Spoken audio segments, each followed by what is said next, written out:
اور جب تم نے اس کام کو چھوڑ دیا، جہاد کو چھوڑ دیا، اور زمینوں میں دل لگا کے بیٹھ گئے، ترتیب کو تم نے الٹ دیا، پھر تم اپنے آپ کو سنبھال نہیں سکو گے۔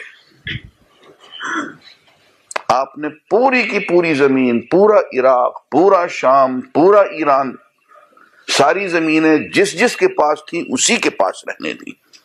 اور زمین کا ایک انچ بھی آپ نے مسلمانوں کو منتقل نہیں کیا، ان کی ملکیت منتقل نہیں کیا آپ نے۔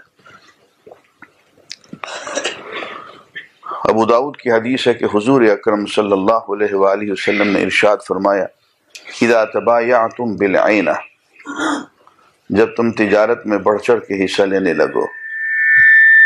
وَأَخَذْتُمْ أَذْنَابَ الْبَقَرِ، بیلوں کی دموں کو پکڑ لو،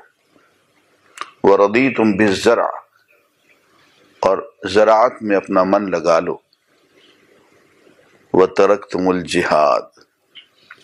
اور جہاد کو ترک کر دو، سلط اللہ علیکم ذلا، اللہ تم پہ ذلت مسلط کر دے گا، لا ینزعہ، وہ ذلت اس وقت تک نہیں ہٹائے گا، حتی ترجعوا الی دینکم، جب تک تم اپنے دین کی طرف لوٹ کے نہیں آؤ گے۔ ترجعوا الی الجہاد نہیں کہا، جہاد چھوڑا تھا نا تو ترجعوا الی الجہاد کہنا چاہیے تھا، کہ جب تک کہ جہاد پھر سے شروع نہیں کر دو گے۔ فرمایا ترجعوا الی دینکم، جب تک کہ دین کی طرف لوٹ کے نہیں آؤ گے، مطلب یہ کہ جہاد چھوڑنے سے عملاً دین چھوٹ گیا۔